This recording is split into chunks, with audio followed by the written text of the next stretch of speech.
know that I lie when I say that I'm fine, 'cause you know me like that. You know me better than anyone I know.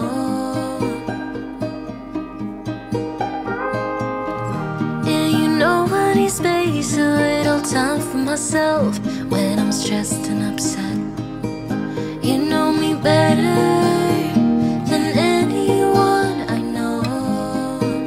सध्याच्या या जगात मानसिकदृष्ट्या खंबीर असणं खरंच खूप गरजेचं झालंय. आणि मानसिकदृष्ट्या खंबीर म्हणजे नेमकं काय हो?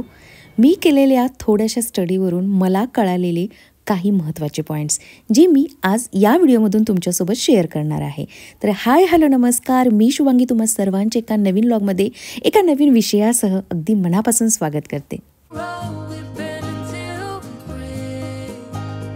संध्याकाळच्या स्वयंपाकाची वेळ आहे आणि रोज भाजी भाकरी खाऊन आपण नाही पण मुलं कंटाळतात. म्हणूनच आज काहीतरी वेगळं बनवण्याचा प्लॅन करते.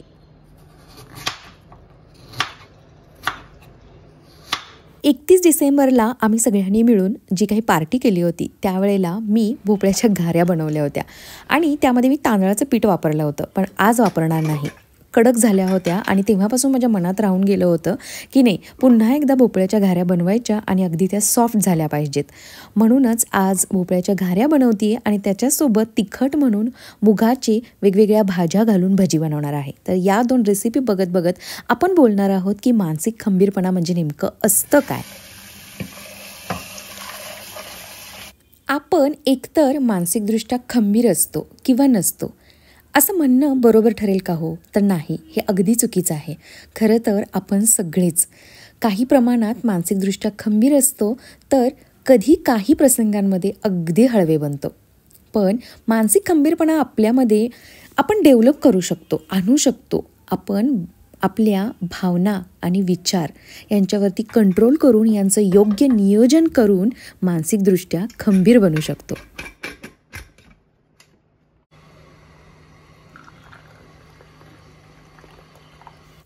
आपण बऱ्याच वेळा अशी काही लोकं पाहतो किंवा आपल्याचपैकी काही जण अगदी शरीरानं मजबूत असतात, खंबीर असतात, तर काही जण अगदी मनानं खंबीर असतात.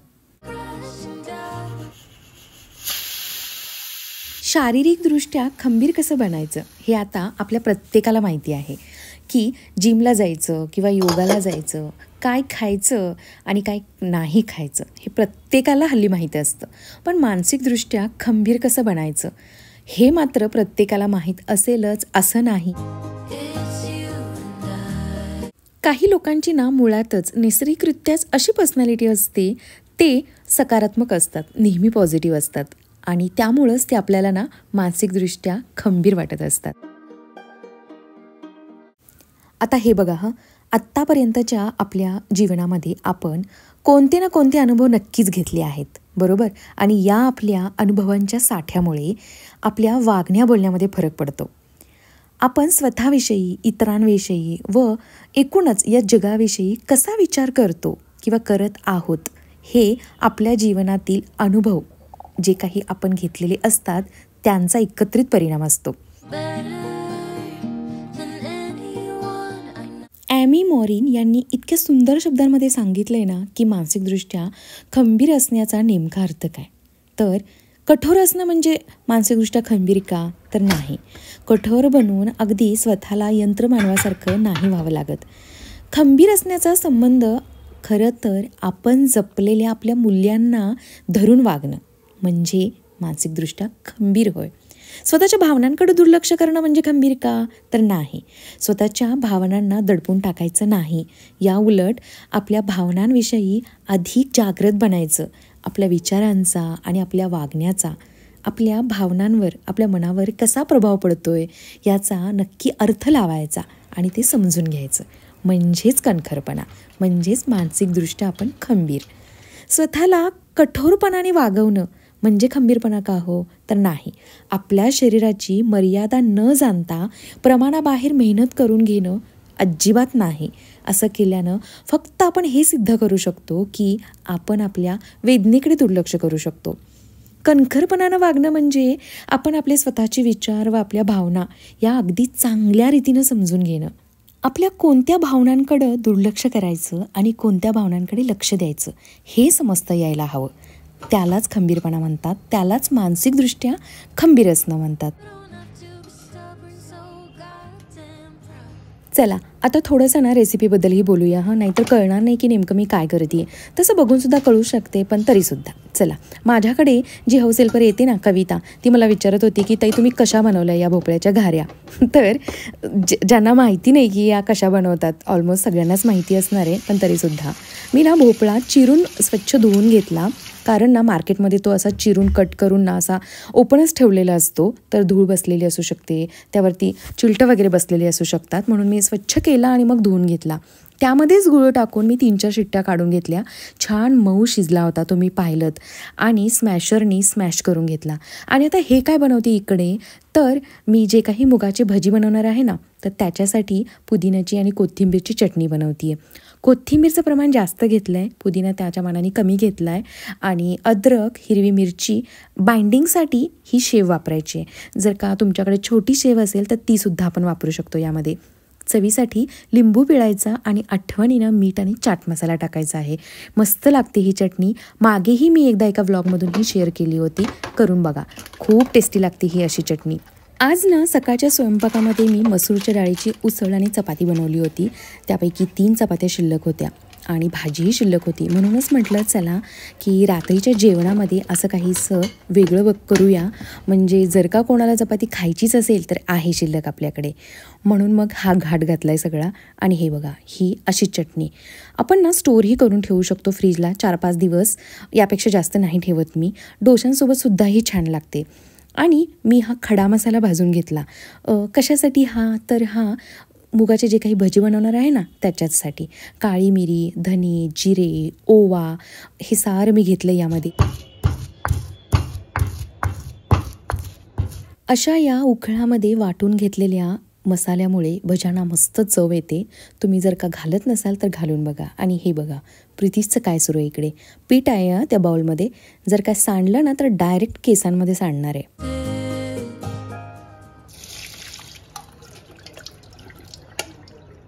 मी ना ही साल असणारी मुगाची डाळ पर्टिक्युलर मुगाच्या भज्यांसाठी किंवा मग आमटीसाठी आठवणीनं घेऊन येते.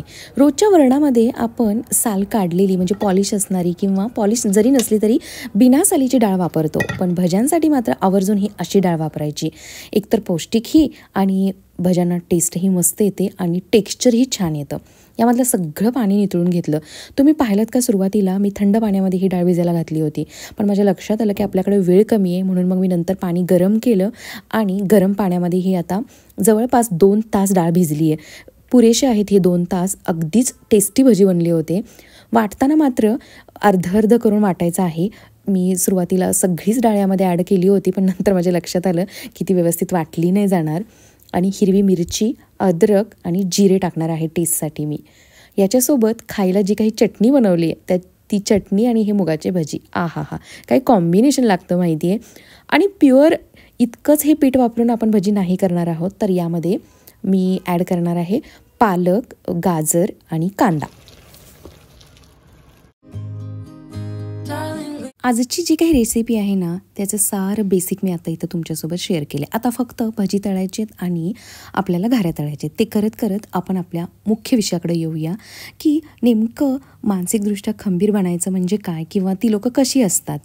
पूर्णपणे इंडिपेंडंट असणं म्हणजेच अगदी स्वावलंबी असणं. मला कोणाच्याही मदतीची काहीच गरज नाही, मला सगळं येतं, असा स्टँड असतो काही लोकांचा. तर ती लोकं खंबीर असतात का मानसिकदृष्ट्या, त्यांना म्हणायचं का, तर नाही. उलट मानसिकदृष्ट्या खंबीर जी लोकं असतात त्यांना एखादी गोष्ट जमत नसेल, काही प्रश्नांची उत्तरं त्यांना माहिती नसतील, येत नसतील, तर ते मान्य करतात. आपण एखाद्या विषयामध्ये कच्चे आहोत किंवा आपल्याला या गोष्टीमध्ये इतरांची मदत लागणार आहे आणि अगदी प्रामाणिकपणे मान्य करून ती मदत मागतात आणि स्वीकारतात. त्यामध्ये त्यांना कोणताही कमीपणा वाटत नाही. म्हणजेच ती लोकं खंबीर असतात.